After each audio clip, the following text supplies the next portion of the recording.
pour en aviser la présidence. Y a-t-il des interventions sur ce rapport ainsi que sur ces amendements? Madame la ministre des Ressources naturelles. Merci, Monsieur le Président. Je profite de l'occasion donc pour revenir brièvement sur le projet de loi qui, j'en suis convaincue, représente la meilleure solution pour répondre à une situation critique et urgente. Mais j'aimerais d'abord remercier les membres de mon cabinet, dont Julien Bédard, Émilie Savard, Stéphane Grégoire, ainsi que les équipes du ministère des Ressources naturelles et des Forêts, ainsi que les équipes du ministère de l'Environnement, de la lutte contre les changements climatiques, de la faune et des parcs et du ministère des Affaires municipales et de l'Habitation. Votre soutien s'est avéré essentiel. Merci à tous ceux qui ont collaboré à l'exercice également tout au long du processus législatif. Comme vous le savez, le projet de loi établit les modalités de transfert d'un terrain appartenant à la Ville de Blainville au ministère des Ressources naturelles et des Forêts pour permettre, si le projet de loi est autorisé par le Conseil des ministres, donc dans une décision subséquente, son éventuelle location à Stablex Canada pour l'aménagement d'une nouvelle cellule d'enfouissement de matières dangereuses résiduelles. C'est une mesure qui offre une solution environnementale adéquate pour assurer la poursuite du traitement des matières dangereuses au Québec et qui protège stratégiquement l'économie et l'expertise québécoise dans la matière. Actuellement, Stablex Canada exploite le seul lieu au Québec qui sert au dépôt définitif de matières issues d'un traitement de stabilisation, de solidification de matières dangereuses, résiduelles, inorganiques. Et plusieurs secteurs industriels stratégiques pour le Québec en dépendent, dont le secteur de la métallurgie, de la pétrochimie, de l'aéronautique et bien d'autres. C'est environ 600 entreprises et municipalités québécoises qui bénéficient des services de Stablex.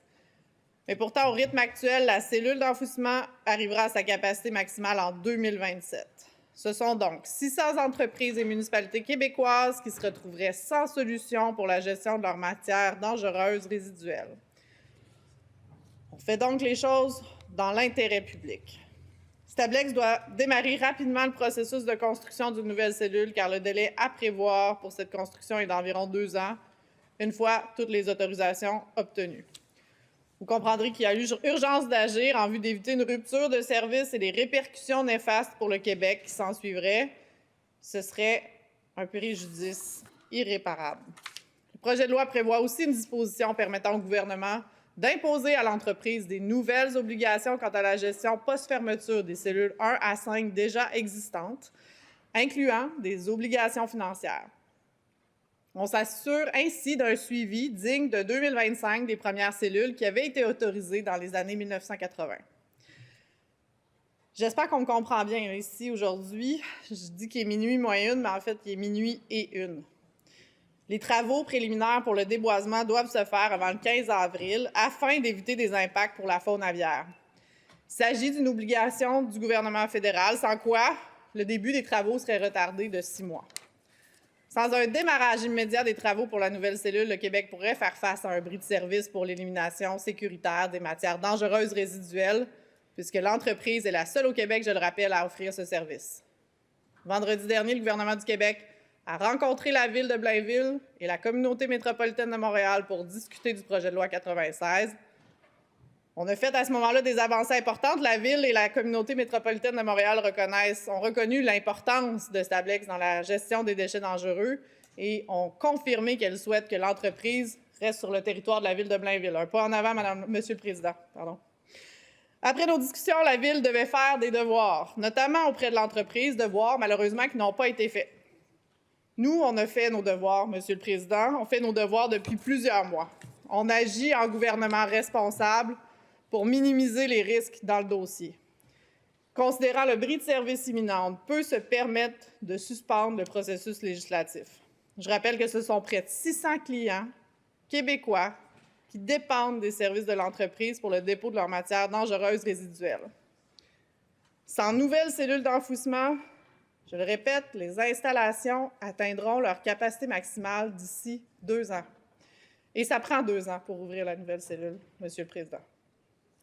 Il faut donc agir maintenant pour éviter cette rupture de service dans la gestion des matières dangereuses résiduelles du Québec.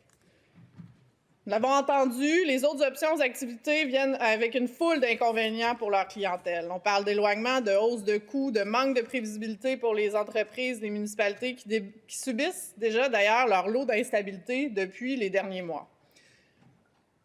La situation pourrait également nous conduire à une absence de débouchés et à une accumulation de ces matières dans nos industries avec les nombreux enjeux environnementaux qui en découlent. Devant l'impasse relative à l'obtention d'un nouveau terrain sur le territoire de Blainville, le gouvernement n'a d'autre choix que d'agir afin d'assurer une saine gestion des matières résiduelles et d'éviter une crise pour plusieurs secteurs industriels du Québec. La démarche que nous avons lancée engendre son lot de discussions.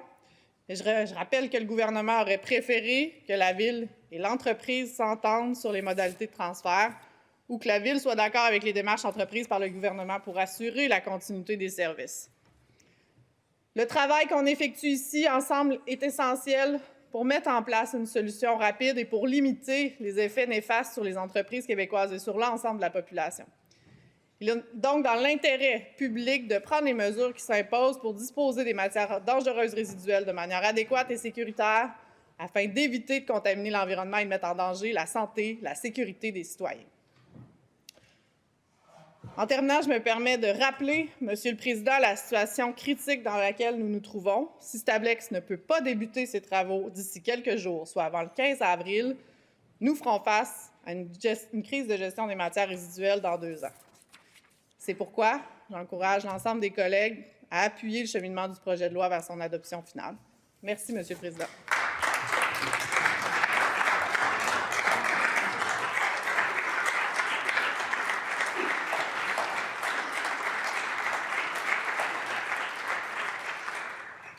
Merci, Madame la ministre des Ressources naturelles.